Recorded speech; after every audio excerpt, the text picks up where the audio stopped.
Hey guys, welcome back to another video on the Inside Spurs channel. Hope we're enjoying our Wednesday, afternoon now. I am currently recording this whilst the Spurs game is on. We've not long just scored the second goal Richarlison scored, obviously being 1-0 down to a Singaporean team. I'll have a post-match review after, so don't worry, I'm not going to go on about it right now. We're talking a little bit about transfers and a little bit of bad news, I'm going to say. I'm going to start with the man on the thumbnail, Davinson Sanchez. So I reported yesterday that we had accepted a bid from Spartan Moscow for around about 13 million on Davinson Sanchez.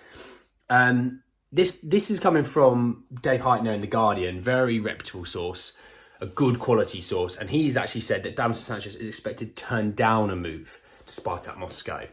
Add a little bit of context here. Also, the Premier League bosses are a little bit sceptical and don't really want their English clubs to do business with Russian clubs.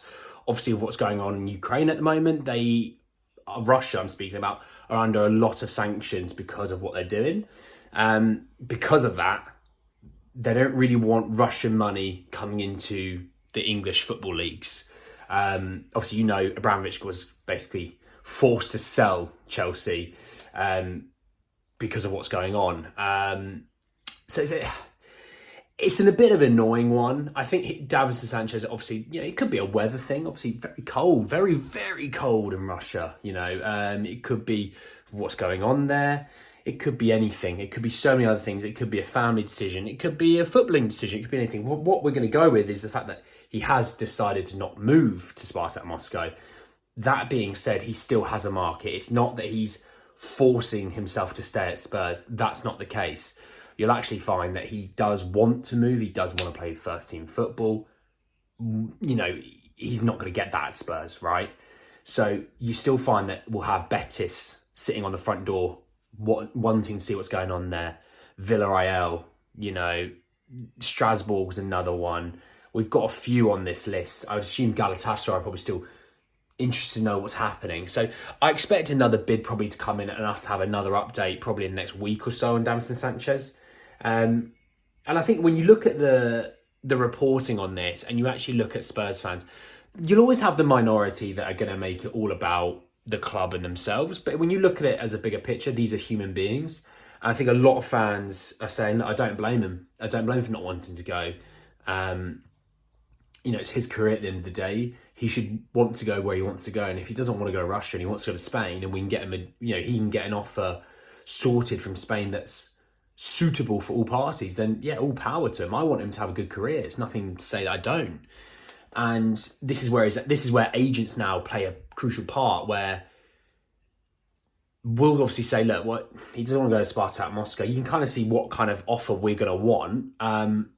Look, see if you can get a deal. See, if they go to Villarreal and Villarreal go, yeah, actually we'll offer you 13 million for Davinson Sanchez, or let's say offering 11, we might go, yeah, that's enough actually. Yeah, we'll accept it. Davinson, take it easy. Hope everything goes well. Look after yourself, sort of thing, right? I want what's best for him. I don't blame him for saying no personally. I think there was probably better clubs he could have gone to. And yeah, we'll have to wait and see on Davinson Sanchez, okay? We're not too sure about that right this second, okay? Just talking a little bit on Edmond Tapsoba. Now, I reported days ago that Romano had said, look, it's going to be a really difficult deal. Deal's not over. He's still the number one choice, but it's going to be a difficult deal. Well, it comes out that the Leverkusen chief executive, CEO, the guy within the realms of the person running the whole club, right? He has said that, look, they're not wanting to sell Tapsoba. And normally when that happens, it means their price is so high. Is he worth it? I'd be interested to know what the price really is in their heads. Obviously, with most things, you set a price high, you work down to the middle between what the other club wanting to buy is offering, what you're going to set, you work into the middle. But it does look like Tapsoba's going to be a difficult deal. And that makes me think, because of Tosin Adara BO, that information came out. Van der Ven's still there. It wouldn't surprise me that Tapsoba was always the main guy. We've wasted month, 6 weeks, 2 months on the fact that he's our guy. Not going to get him. We've wasted a lot of time there. Or we've kept Mickey van der Ven there with an offer pretty much ready to go in the event that Tapsoba doesn't work out, then I can see that being a smart decision. That's the way an efficient quality club would run. Oh, have we run like that? History would say no. And I think that's fair for me to say. I don't think anyone can disagree that history would say no on that front.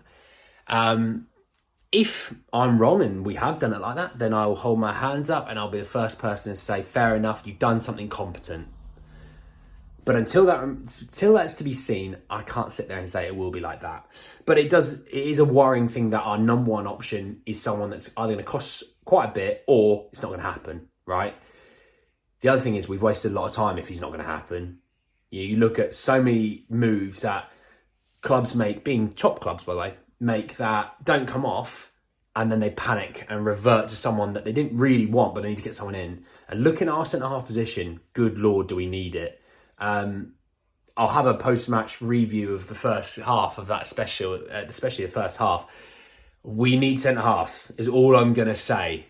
Okay, you'll see why shortly. But yeah, I'll have a few videos out today talking a little bit about obviously the Joe Lewis situation, obviously being indicted in the US. I'll talk about why that is happening. I'll also be talking a little bit about transfer rumours as well as a post-match review of obviously the game. Don't worry, I'll have my own little say about the game. You'll see it coming soon. But anyway, guys, that's the end of the video. Just a quick little transfer update, a little quick one. Obviously, drop a like if you do enjoy the video. Let me know about the Tapsoba situation. Are you worried that he might not be coming along here? Because German reports are definitely an interesting thing to read at the moment. And if he's not going to come, who do you think we're going to get? Not who you want, who you think. Let me know. Subscribe to the channel if you are new and hit the bell notification for more because there's going to be a lot more videos today, so I hope you're ready. But guys, that's the end of the video and I'll see you all very, very soon. Take care, lads.